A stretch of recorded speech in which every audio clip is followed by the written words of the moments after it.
this is a long-term play. All of those requirements will need to sit somewhere. More than 60 subsea cable systems, and about 145 landing points, giving us about roughly. Good morning, good afternoon, good evening, wherever you may be this lovely Friday. Thank you for joining us at the Africa Hyperscalers Conversations, a global view where we speak to.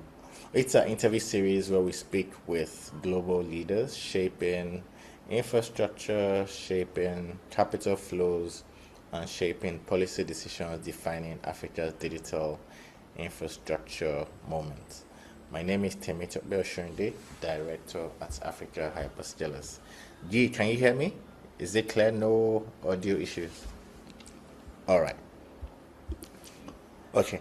Sorry, I was on mute. I can hear you. All right. Thank you. So today's session is one I have particularly looked forward to. Though it comes with a degree of trepidation and realism about the challenges ahead.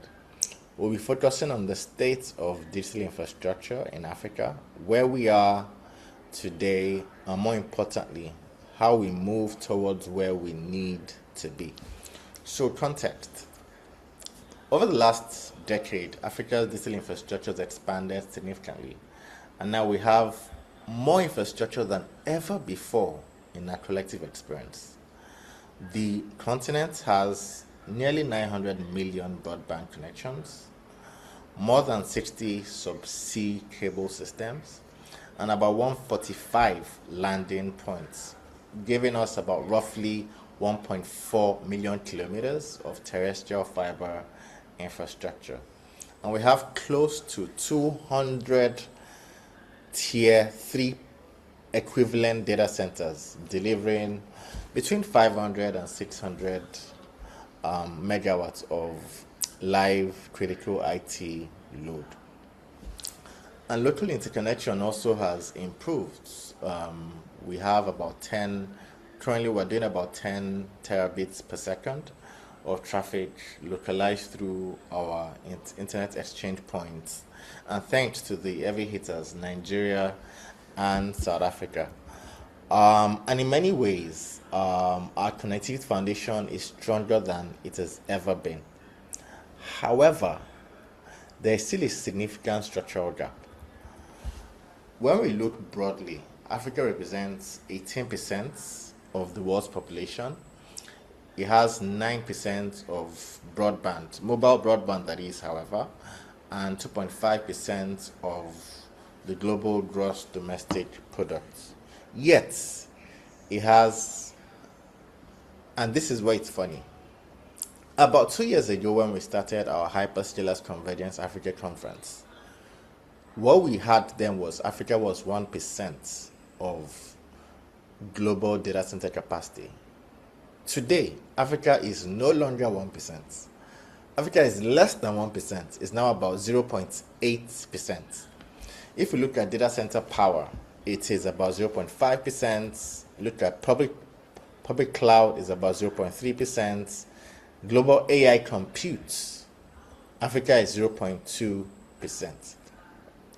And AI is reshaping infrastructure investments worldwide. And we see that that gap is going to continue to increase and will become one of the most defining competitiveness hurdles of this generation. And at the same time, the sector itself is entering a more complex phase. Capacity is expanding, but Africa's share of global compute is declining. Demand is rising, but anchor scale workloads remain uneven across markets. Hyperscale activity is increasing, yet large regional deployments are concentrated on very few markets, and power constraints continue to shape where infrastructure can realistically be built. And understanding these contradictions, paradoxes, as our speaker has put it, requires a deeper look at the economics behind Africa's digital infrastructure transition. And there is no better person to help us understand this moment than Guy Zibi, founder and managing partner at Xalam Analytics. Guy is one of those guys with the ability to see behind the corner of digital infrastructure in Africa, from his early days analyzing MTN's bets on Africa to now his role as founder of Xalam Analytics. And through Xalam's work, Guy has developed one of the most rigorous analytical frameworks for understanding Africa's connectivity, cloud, data center, and now AI infrastructure markets. And his work continues to help investors, operators, and policymakers interpret both the opportunity and the constraints that shaping the continent's next infrastructure cycle. And today, we will explore what the data is telling us about where Africa's compute ecosystem is, where it is headed next, and what it will take to translate infrastructure momentum into real scale. Guy has a wonderful analogy of the four paradoxes of data centers in Africa that he will teach us today, and I'm looking forward to that. Guy, it is such a pleasure to have you with us. Thank you for having me, Timmy. It's quite a privilege to be here. So, I appreciate your inviting me to come in and share some of our thoughts about this market. Thank you. All right, so we'll get into it, Guy. You have done quite a lot of research about Africa, and I highlighted some of that in my intro. So, digital infrastructure is larger, deeper, more resilient than any point in time in our history. We have more broadband connections, we have more subsea cable systems, we have more megawatts of data center capacity, live data center capacity. We have almost 200 tier 3 equivalent data centers across the continent. And yet, despite this progress, a lot of it which has happened over the last 7, 10 years, Africa is not on the global map per se, with less than 1% of global data center capacity and only about 0.2% of AI compute. From a market perspective, how should we interpret where we are today? What stage are we? Are we in a build out phase? Are we entering a phase where economics and returns matters more than scale? Or are we not in the race at all? Mhm. Thank you. Thank you for the question, Timmy. Listen, it's a multifaceted question, or at least the answer to that question will be, multifaceted. Yeah, I would say it's really all of the above. We are still building. We're in a deep phase of build. And so you have that, but it's also fair to say that there's been a lot more intense scrutiny on the economics than before. So the economics definitely matter a lot more than perhaps 5 years ago. I mean, in this space. So we are still building, because this is really the region of the world with the biggest deficit of compute capacity, as those numbers that you quoted will confirm. I mean, this is kind of Africa. I mean, this is a $3 trillion economy. Kind of overall, and then at the macro level, relative to GDP, kind of if you look at the global average, the compute capacities, somewhere between 600 and 700 kilowatt per billion dollar of GDP. Africa is at less than 200 kilowatt, per $1 billion of GDP, and if you exclude kind of South Africa from the Africa total, so Africa outside excluding South Africa, that average is at less than 100 kilowatt per $1 billion of capacity. So it's a significant deficit in an area where it's universally agreed is going to drive kind of the next phase of the next phase of our economic growth. I mean, this is our digital future that we're talking about. So there's a digital. I mean, there's a structural imbalance here that needs to be addressed through through more building. So that building is taking place. Just to get to that global average that I was mentioning about over the next kind of 5 to 10 years. I mean, we estimated that Africa will need to add around 1 gigawatt of additional capacity, of additional kind of IT load, live IT load capacity on top of what's currently available. This is table stakes, to compete in the digital economy. I mean, we'll talk more about is Africa kind of falling behind and so on, and where do we fit in the race? Because I kind of have some thoughts on that. But I think the core kind of larger point here is that there is a structural compute infrastructure deficit that must be addressed. There's capacity that needs to be built. So that's at the macro level. And then on top of that, you just kind of layer on just the organic drivers of demand for capacity.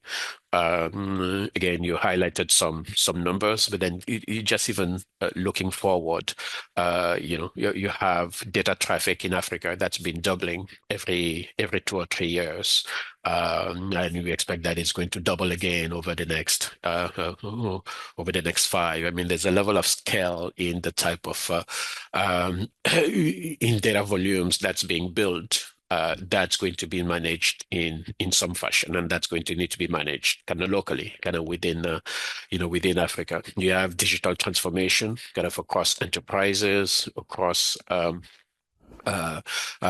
government. It's not as happening at the same pace everywhere, but there's a broad movement that's fairly across Africa.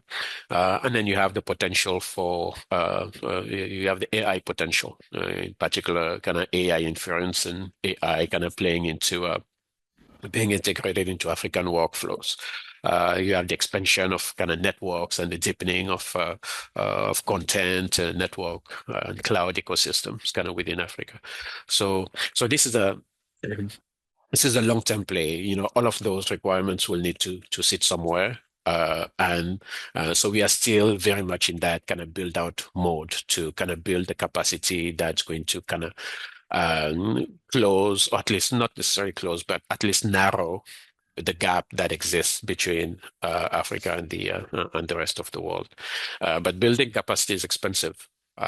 So, I mean, if you take 1 gigawatt of IT load, kind of compute. I mean, it's $30 billion plus that need to be invested both in the data center piece and then in the IT infrastructure piece. And then you can even kind of layer the network and the power piece on top of that. You're looking at 30, 35, kind of $40 billion over the next 10 years. That capital needs some type of line of sight into potential returns. Otherwise it's not going to be invested. I mean, it's a lot of money. It has to come from somewhere. So we've really moved from a place, I think, in the market from a place of boundless excitement about the potential of the market to one where the economics are getting a lot more scrutinized. I think capital has become a little bit more sober, a little bit more circumspect or kind of vigilant about where the money is going, what's being built, who is it being built for, how and for whom, and what are the return potential for that. So yes, we are still building, but the economics absolutely matter. I think it's important because the economics have to work to unlock the next phase of capital that will come in and then kind of support the next phase of build for AI and other new technology, kind of the scaling going forward, if you speak. Okay, thanks, Guy. I want to stay on this Mhm, sober economics point for a bit. mhm, So, while we see that capital into Africa has become reticent, it is more targeted. We don't mhm, see sober economics outside Africa.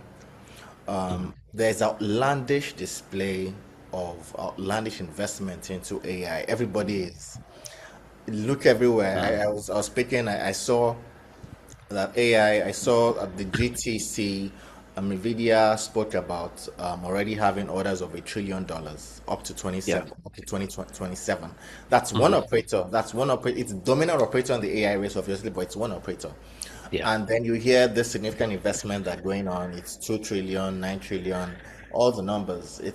But we don't see this. So what exactly, how do you describe the difference between what's happening in Africa and the sober economics Hmm.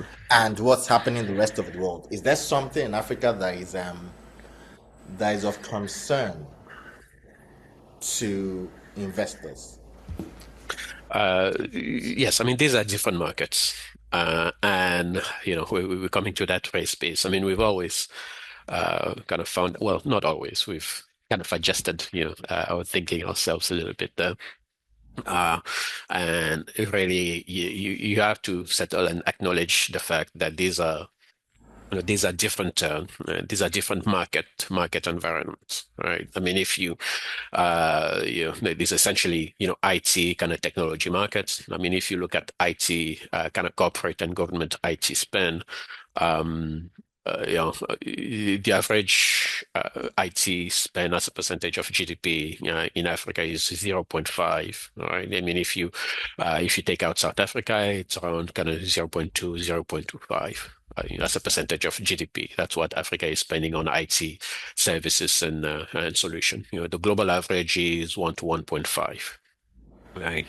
And then kind of more mature markets kind of spend kind of 2% kind of plus as a proportion of GDP. So the scale of build and the nature of the nature of markets is quite different, and that impacts not only the perception, it impacts the perception and the reality of the opportunity. Right. So those are bigger markets, and that's why there's a lot of enthusiasm. But I think one analogy that I often like to use, kind of looking at what's happening now is it's a little bit like being locked outside a big party or outside of a nightclub, right? So you're outside. You're hearing all the music, coming from the inside. It looks like people are having a lot of fun, and you want to, you want to get in there, right? Because it looks like they're having a lot of fun. But the ticket, the ticket of entry is fairly high. The price to get in is extremely high, and then you see kind of people coming in out. Some do look like they're having fun, but others you're not quite sure that they're having, that they're having all that fun. So you're kind of starting to wonder, is it really worth trying to get the money to get in there and kind of, participate in that in that party? So yes, there's a little bit of an AI build kind of party going on. Yes, Africa is a little bit kind of locked, kind of somewhat out of it, because it's frankly it's a rich man's game. And the perception of risk or the willingness to take risk in some areas is, I mean, it's higher than the willingness to take that risk in Africa. And I think right now, I think in Africa we are watching, kind of observing, kind of learning, and then ultimately you're kind of looking to make the best out of it. So the value for Africa isn't necessarily going to be being one of the racers, kind of being part of that race. It's really going to be around kind of making the best, of the technology that comes out. I think where Africa is strongest is kind of leveraging and harnessing kind of technology to make it work for its purposes. And I think in time, when we start assessing kind of return, AI return, based on say, economic impact per uh, per token, per AI token output, or something like that. You will see that kind of Africa will be quite comparable, to other regions. I mean, this is what happened with some of the other technologies.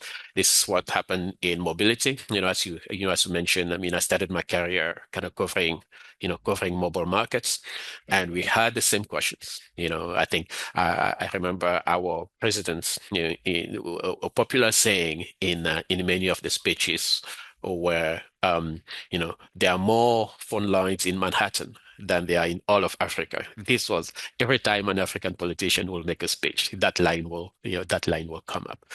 So there's always been kind of a structural gap on some of these technology with each evolution of technology. But then what happens is Africa adopts the technology and leverages and harnesses it in a way that's quite different, in a way that's innovative, and kind of makes the most out of it.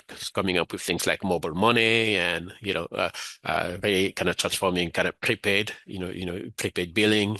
That was India and that was Africa. So we kind of expect the same kind of to happen in kind of cloud and AI. So it's less about the race and really more about how do you harness these new kind of transformational technology that's coming in. That's where the build out of capacity in our assessment should really be focused on now. So great, Guy. Um, you have another analogy I'll come Mhm, to now. mhm, I like this analogy of the party, and Africa is watching in to see, should we get in? Do we have the money? Even if we get in, is it interesting? Is it of value for us? I like the analogy. But there's another one you have said. mhm, You call it the data center analogy, the data center paradox in Africa. mhm, There's also what you call the hyperscaler paradox, where hyperscalers are not building as much in Africa, mhm. outside South Africa, that is. Yeah, Yet they are building now in the world more than ever. Every day there's one hyperscale activity. It's Meta, is either or Google or one of the or AWS or one hyperscaler is doing something. yeah, Can you explain this in context of the paradoxes? yeah, And then at the same time, hyperscaler presence remains far below what market fundamentals alone might mhm, suggest, given our population scale, given our enterprise digitization, and so on. How can we interpret hyperscaler activity and strategy across Africa today, if there is such a strategy? yeah. And what signals should the market be watching very closely to understand where the next wave of cloud regions or large scale deployments could be? Yeah. Yeah, I think we had, as you said, we had outlined kind of a number of paradoxes that we had identified across African markets. I mean, we'll talk about the others, but there's essentially kind of apparent contradictions in the market or kind of semi-conflicting trends that both kind of muddy a little bit of the picture in kind of trying to understand what's happening in the market, but at the same time, really kind of a reflection of the variations and the differences that exist between within Africa itself and between Africa and the rest of the world. So some of those paradoxes were around kind of demand, capacity build, power, and the hyperscale one that you mentioned. What you were saying about the hyperscaler paradox is, yes, I mean, it is a reality that yeah, hyperscalers have been obviously kind of building, kind of a lot more around the world than they have been in Africa. They're still building because even outside of AI, I mean, if you look at if you just kind of track kind of global cloud regions, which we do as part of our service, what you'll see is that they're still building cloud regions in emerging markets, right? In the Middle East, in Asia Pacific, in Latin America. I mean, that build is ongoing. But it's also fair to say that the pace of build in Africa has been kind of a lot slower than was initially anticipated. We ourselves, I mean, we've had to readjust our projections and our expectations of when some of these, if and when some of these cloud regions will come up, and when they will come up. So that has been, that has been a concern. So a few things there. One, I think in just kind of looking at hyperscale build, I mean, it is important, to always know that. I mean, this is a business. I mean, they are building kind of cloud regions where, I mean, they are selling services, they are selling public cloud services.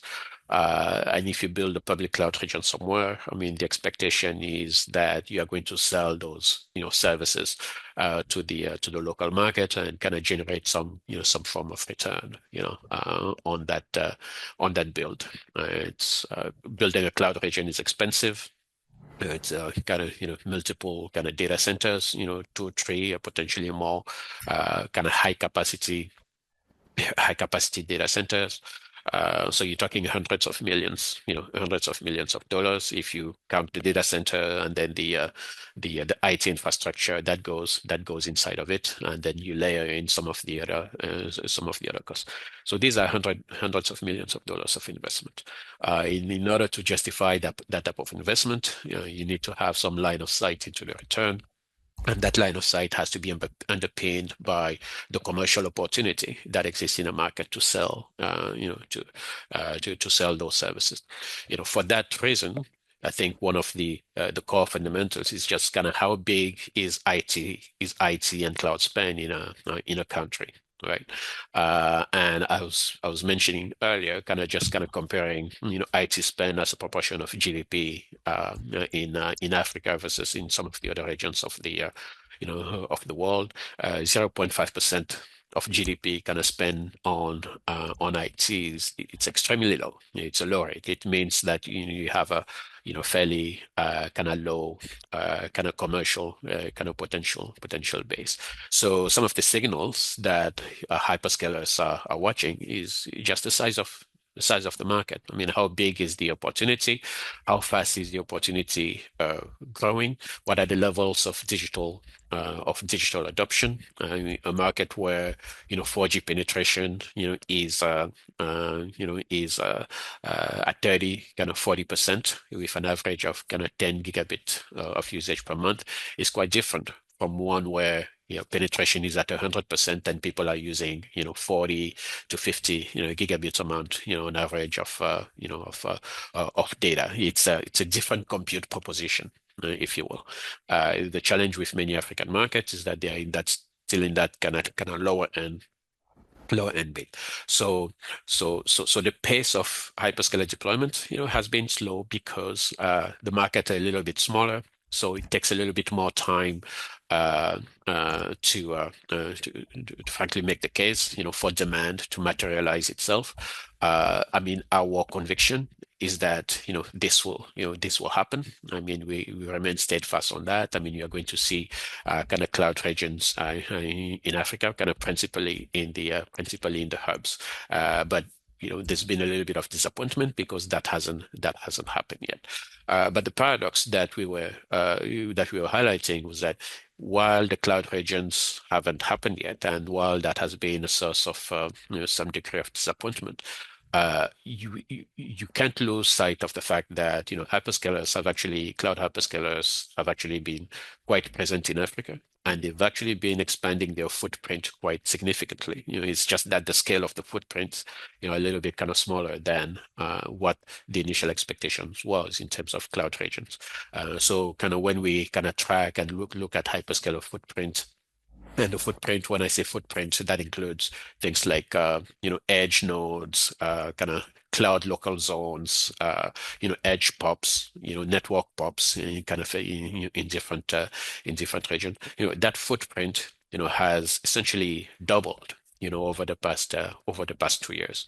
So there's activity, there's expansion, and then, and I'm not even mentioning some of the stuff that they are doing on the fiber side, which is a critical aspect as well. So the paradox is that there's a little bit of disappointment in the sense that people are saying, well, what's going on? I mean, they are not building, but the reality is that they are actually building. that build out is accelerating. It's just that those footprints are smaller, but that's tied to the nature and the scale of the market. And I think, as kind of markets continue to scale, you are going to see those footprints and that investment kind of scaling as well. It seems to be the classic chicken and egg. Hyperscalers are not building because they're not seeing sufficient demand yet.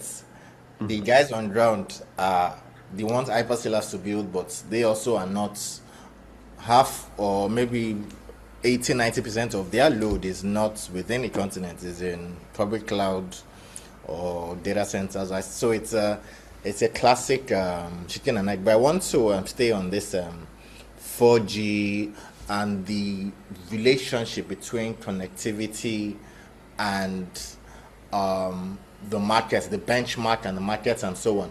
Yeah. So you have this research that says, and you've sort of alluded to it now, that localized compute demand begins to scale more meaningfully once markets begin to cross specific structural thresholds. Maybe when 4G plus penetration reaches, for instance, 50% of population, and average monthly usage per person Mhm.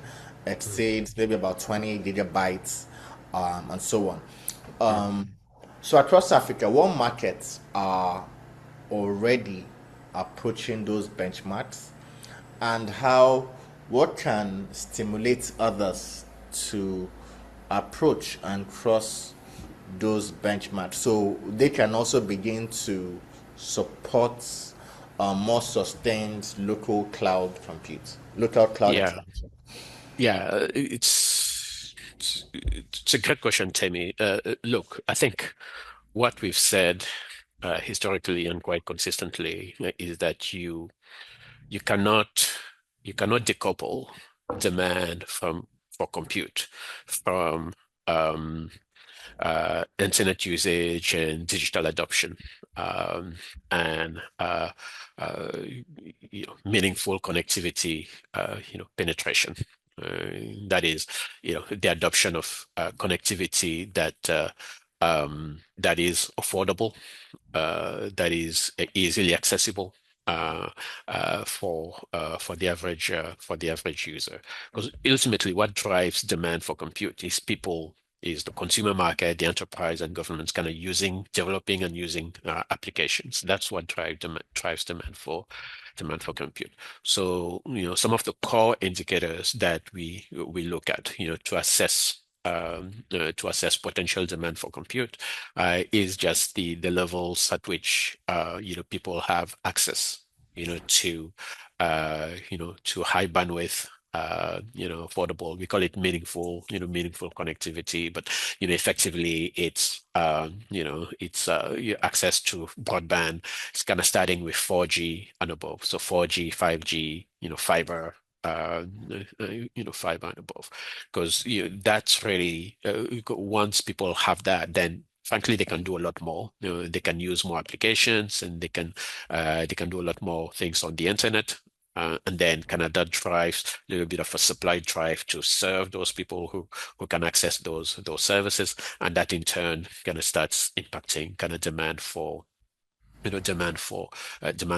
compute. So that measure in our assessment is extremely important. And what we've said was that generally 50%. 50% 4G penetration, we typically see as a little bit of a minimum level, to start seeing a little bit of scaling in terms of compute demand. So there are different measures. I mean, it's that meaningful connectivity penetration, and then it's the average data usage. So if you look at Africa right now, I mean, the median meaningful connectivity penetration is about 45%. It was about 45% in 2025. And the median, average kind of monthly data usage, is less than 10 gigabits per month. So essentially, that median penetration level has to double. Essentially has to be at 80, kind of 90%, across Africa. And this is the median. This is not even the average. It has to be at those level for compute demand to be so meaningful that it pulls and it push and it kind of requires considerable kind of build of capacity. And then the data usage, right now, as I said, the median is at less than 10 gigs. That has to rise, to at least kind of 40, kind of 50 gigs per month on average, in order for there to be kind of fairly kind of meaningful demand for compute. Because then what happens is you have startups kind of building for it. You have government that have to readjust how they offer services because their users are using those services. And you have enterprises kind of having to go primarily through digital. You're seeing that in banking sector right now in many countries. You have to go in the you have to go digital and invest there, not necessarily because you want to, but because most of your customers have your mobile now, and that's kind of the way they interact with you. Those are the same type of dynamics that ultimately, I mean, are going to drive demand for compute. So that connectivity piece is extremely important. So what can, other countries do? I mean, we think it's essential to just continue to foster and encourage and kind of try to accelerate kind of broadband and 4G adoption. I mean, that is fundamental because the more that is growing, then the more other pieces of the digital infrastructure kind of need to be built to kind of serve that. I mean, that's the highest correlation that we've generally seen in this market. Kind of high levels of connectivity and data usage, demand for compute. I mean, those things are kind of highly correlated. So I think I want us to go now towards there is a there is a stakeholder we sort of have alluded to in conversation, but we haven't. We need to bring them more firmly into this government, Mhm. and they're important because of the ways that they can stimulate and enable digital infrastructure expansion. So we've seen some digitization, public sector digitization across the continent, from digital identity platforms. There's a bit of that ongoing right now in some countries, to financial infrastructure, to e-government services, tax, and everything online. Mhm. And now we have countries like Nigeria sort of talking around sovereign cloud initiatives. However, this is uneven. There are some countries like Kenya, and you have better numbers of the outliers and the leaders in this. There are countries like Kenya that have been able to digitize a significant portion of their services. You want to do anything in Kenya, it's online, Mhm. and a lot of countries are not yet there. Um, and for data centers, government workloads and support, government's investment alone, and then obviously putting in, creating the demand, have played a very decisive role in anchoring early data center ecosystems, which is one of the things that hyperscalers also reach out to. We've also talked around that they are yet to Yeah. see sufficient demand. Mhm. And then you've also talked around the IT spend, low in Africa, about 0.2, 0.3 to 0.5. But across the world, we're seeing 2% of GDP. Is it important? How important is it for public sector IT spend in unlocking localized compute in Africa? And then what other policy signals can really catalyze infrastructure investment? What else does policy have to do aside just increasing its IT spend on its IT spend really? Yeah. Yeah. Yeah. I think. government, let's call it government participation, kind of broadly speaking, is quite essential. A big part of it is just kind of market demand structure. I mean, if you look at IT spend kind of across Africa, the public sector, the government is whether it's a central government or kind of counties and states and so on, they are among the biggest spenders on IT because you typically have you have the financial services sector, but then after financial services sector, it's typically and after kind of the telecoms firms and so on whose business it really is. I mean the other kind of big kind of spending force on IT is government, right? In some countries, government is the biggest. He is the biggest spender on technology. Uh, so that impacts not only kind of the quantum of the potential of a market in terms of addressable opportunity, but then government spend also has a pulling effect on the rest of the market. Right. If a government kind of pushes, pushes kind of cloud adoption, pushes digitization kind of across its operation and in its interaction with the rest of the market is going to follow. Because if the government says, in order to have access to this, you have to do this digitally, then everybody starts doing that, kind of getting used to it, and then it kind of becomes part of the fabric of a market. So the role of government is essential, obviously at policy level, but essentially kind of critical just at budget and at spending level. So I think they can just kind of talk and they do talk well about kind of digital transformation and so on. They actually need to put their money where their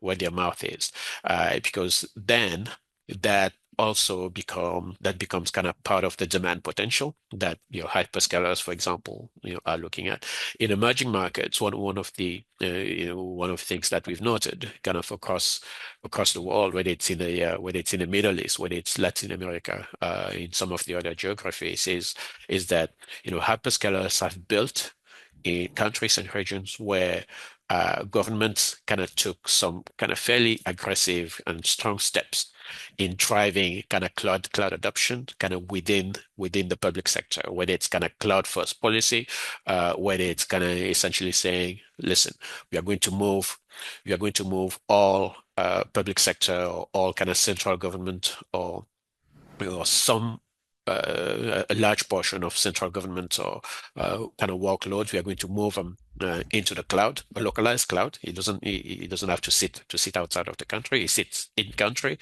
but it's moving. But it's moving to the cloud.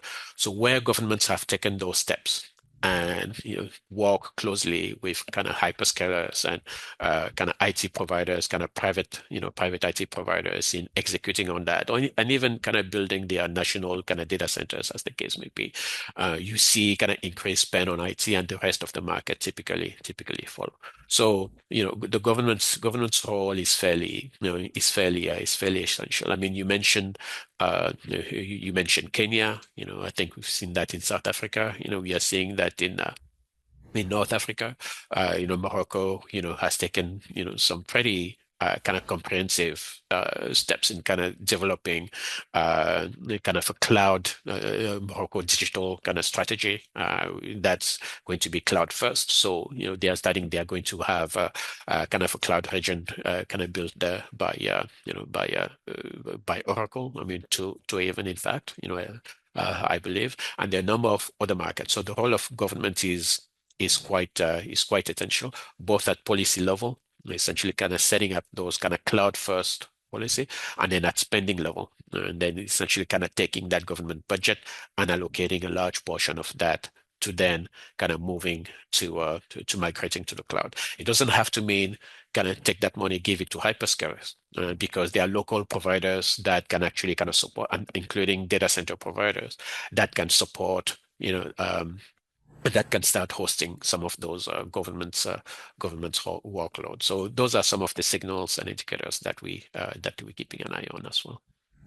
And I think it's very comforting to see that we already have a bit of that, of governments coming into the fray, South Africa, Kenya, Morocco, because we see that one of the biggest stimulants of this has to be governments.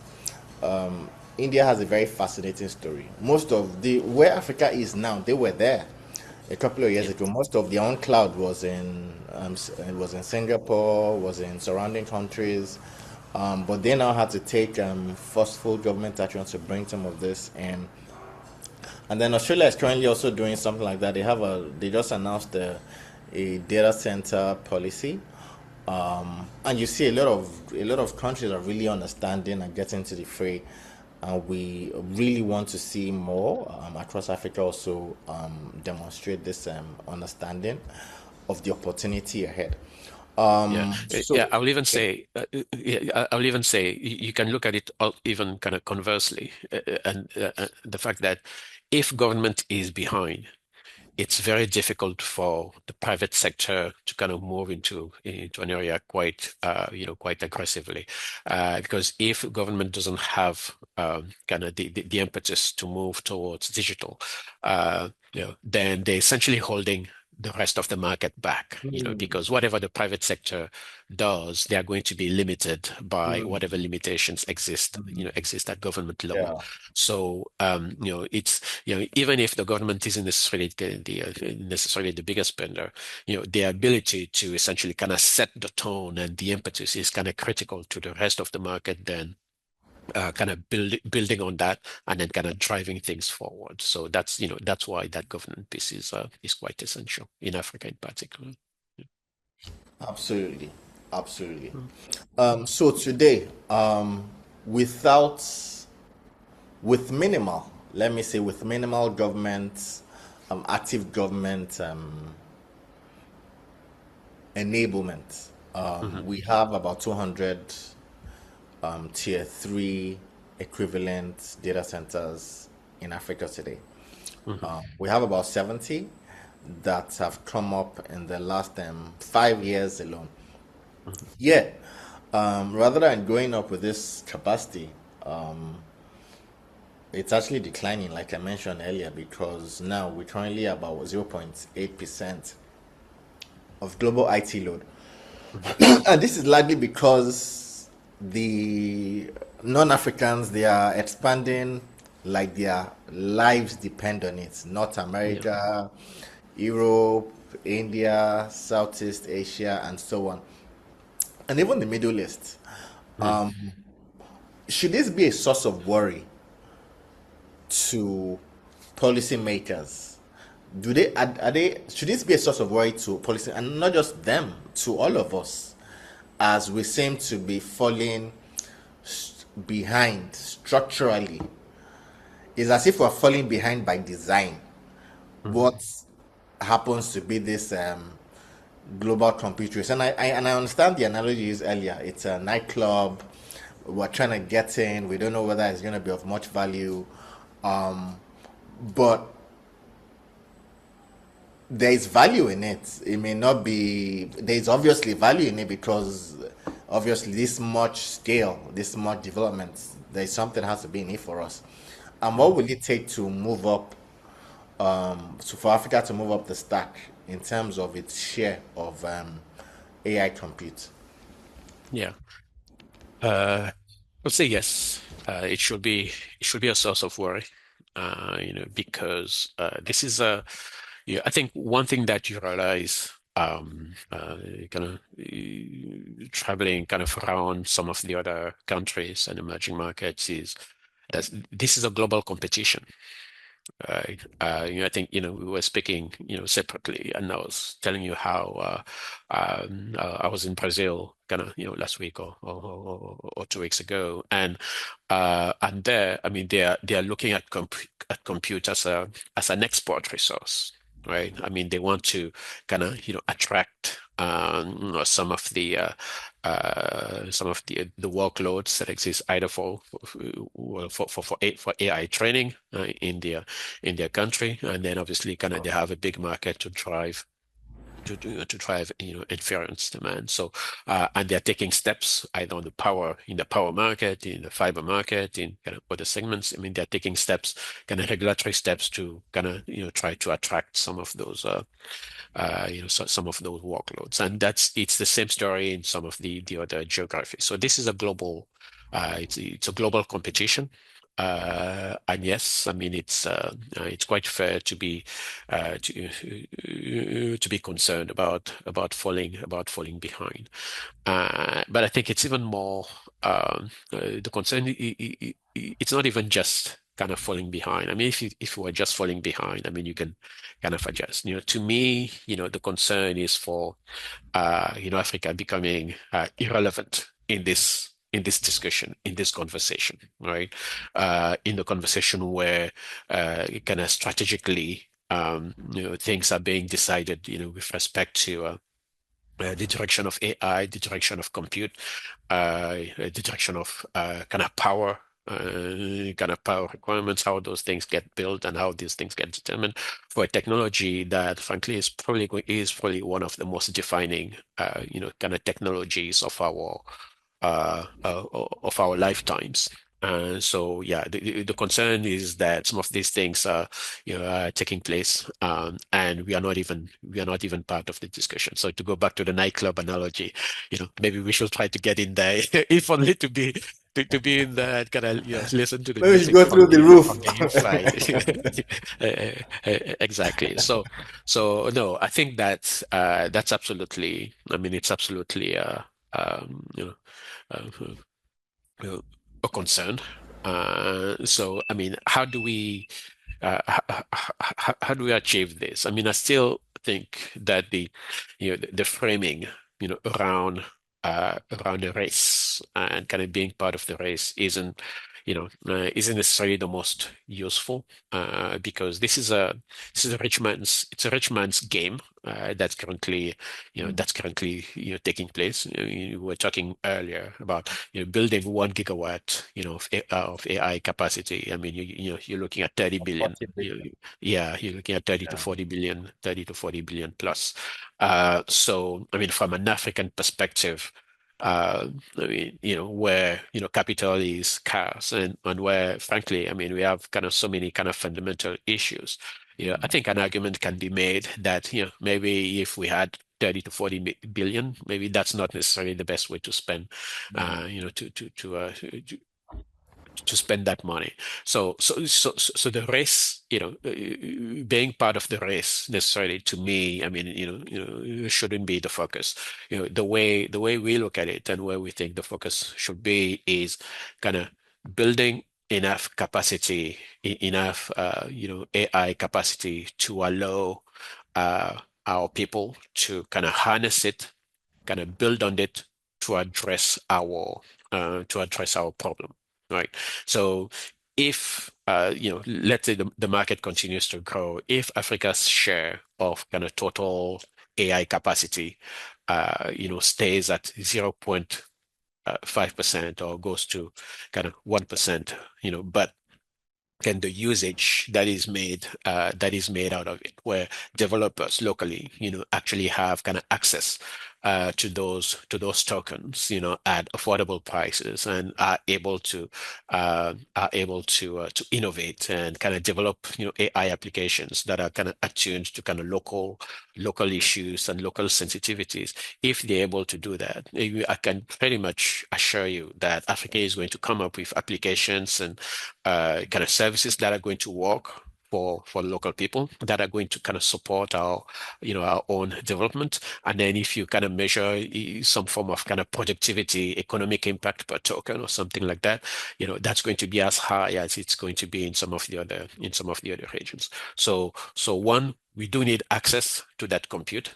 So that capacity, some of that capacity has to be built. It doesn't have to be the billions and billions of dollars that are being built necessarily elsewhere, but something needs to be built. And then the conditions need to be put in place, so that then our developers can really harness that and build on top of that to develop kind of solutions that work for the local, for the local market. I think if we do that, we'll be able to kind of keep up with the rest of the world, if not necessarily in terms of quantum, but in terms of who is making the most out of this new AI technology that's emerging. And I think, Africa has the capability to compete on that front as well. To me, when we talk about this race, that's the piece that worries me a little bit when I was talking about becoming irrelevant, is, not even have enough kind of compute capacity to develop and being kind of kept out of those discussions around kind of model development and model distillation and harnessing the AI capabilities to make it work for our own purposes. It reminds me of a viral, I'm not sure, of a viral comment that went around just recently. If you're not at the table, you're on the menu. Yeah, yeah, And if we're not at the AI table, then we are on the AI menu. We are on the but that said, we can't speak about this without speaking about power. Across the world, power is the single most important conversation today. Now, everybody's talking around how to get more power, nuclear reactors, going to the moon, going to different places. Is one of the most, and even data centers now, and especially in the US, the higher the capacity of your data center, the more the lead time. Obviously, some guys are waiting 3 years, 4 years, 5 years just because of the power requirements. In Africa here, while we usually say power is the biggest constraint, we are data centers today currently estimates are is about maybe 0.5% of electricity consumption. I think we that was one of the stats. mhm. From your perspective, is power truly the binding constraints as it has been made to be on Africa's compute expansion? Or is the challenge more around regulatory flexibility, around better transmission planning, around coordination, around collaboration between everybody, operators, regulators, infrastructure developers, energy systems, and everybody in between? Yeah. Power is a constraint. It's absolutely a constraint.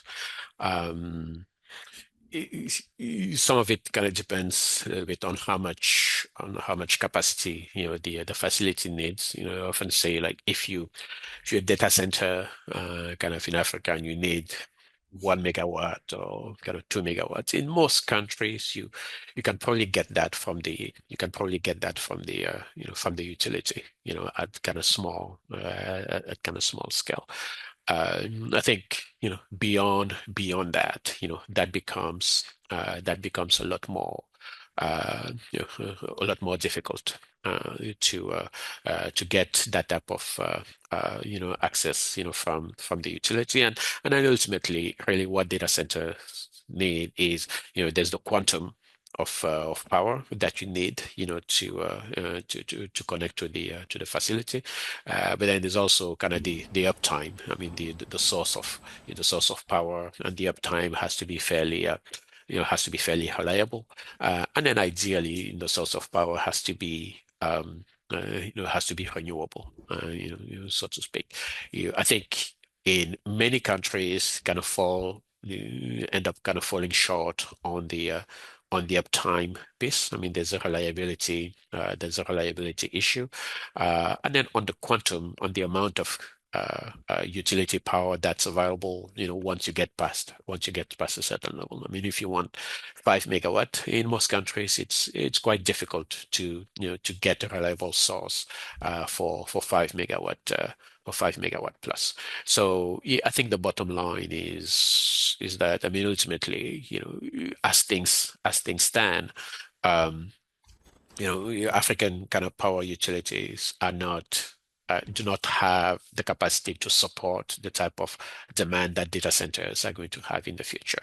Just quite a bit of a paradox because, as you were mentioning, I mean, we've calculated that um, uh, African data center usage. I mean, it's less than 0.5% of overall energy consumption in Africa. I mean, the mining sector consumes more power than the data center sector in Africa. In some countries, the cement industry kind of consumes more power than the data center sector. So we do not yet have the type of challenge that data centers have in other regions of the world, where in Ireland, for example, data centers are 20% plus of energy consumption. So on the one hand, we don't quite have that challenge yet, but how is it's a challenge. It's a challenge already, and it's a challenge because you mentioned some of the some of the issues around. In many countries, it's not really that much of a generation problem. Generation it could be there, but transmission is a big is a big challenge. Distribution is a big challenge. But from our perspective, really the core challenge is just flexibility, regulatory flexibility, where data center providers need to be given, the regulatory space to come up with their own kind of creative solutions, whether it's kind of behind the meter build, whether it's kind of working with, IPPs to, on dedicated sources of power to the facility. In some markets, that flexibility isn't there. I mean, if you want power, you have to go to the utility, or the permitting setup is quite extensive. So those are some of the things that need to be unlocked on the power side. It's really just giving data center developers and cloud providers and whoever wants to, frankly, the flexibility to come up with their own solution if the utility power is not available to support the needs that they have. I think that's going to be one of the keys to kind of unlocking, the type of power that Africa is going to need kind of going forward. So, Oh, great, great. Thank you, Dee. And as we're rounding up, I want you to look ahead. Um, so, what do you think would define the next phase of Africa's digital infrastructure development? Is it more capital? Is it better economics of that capital? Is it more hyperscaler engagement? Is it better policy? Is it a stronger ecosystem coordination? What exactly needs to be done to ensure that, one, we don't get behind in this structural game, in this mm. two, we provide digital infrastructure for our people, and we make the best use out of it? What do you think needs to happen now? Um, I think one of the core challenges of kind of building kind of compute infrastructure is that you're essentially looking at three different industries kind of coming together, to make this this infrastructure possible, right? I mean, you have kind of the cloud and IT systems. You have kind of the power. So that's the digital piece. You have the power. You have the power sector, as we were just kind of talking about. I mean, the power infrastructure kind of has to come into play to kind of make the power capacity available. And then you have the fiber. the fiber piece. I mean, we haven't talked much about it, but from our perspective, kind of the fiber piece and the terrestrial kind of wholesale fiber in particular is essential to this to this entire discussion. I mean, all these three pieces need to work together because you cannot have compute without kind of diversified and dense fiber, or without adequate power supply. So coordination, ecosystem coordination is going to be essential. Kind of going forward. Thankfully, there's a lot of it kind of happening right now. I think there's been a realization that this needs to be the case. So that has to continue. But then I think ultimately, the economics have to get better to unlock the additional capital. Because I think if there's no kind of visibility, or at least no level of comfort on the economics, it's going to be pretty difficult to unlock the additional capital that's going to be needed kind of going forward. So really what we're looking at is this additional kind of ecosystem kind of coordination. It's the organic growth that kind of continues to happen in terms of internet adoption and kind of digital use. And it's really kind of better economics, kind of better profitability, kind of occupancy of existing facilities, which in turn then will unlock the additional capital that's going to be needed for the next phases of data center expansion. So those are some of the key things that we're looking at, and then frankly, we are looking also for and kind of hoping for and expecting a little bit more of a renaissance around fiber. Because I think it's a little bit strange to say that fiber is undervalued, but our perspective is that in the African context, it's absolutely undervalued. When you kind of consider the fact that fiber is really going to be the glue that ties together compute and that makes the ecosystems possible. We've largely kind of solved the international capacity piece, even though kind of more diversity is always good, but it's not the same type of issue that it used to be. But kind of solving the terrestrial fiber base is, with data centers, and perhaps even more than data centers, is one of the kind of biggest challenges and opportunities that we're seeing in this market, kind of going, over the next 5 to 10 years going forward. Thank you, Guy. Thank you so much. In the absence of questions, thank you so much for sharing your insights with us today, Guy.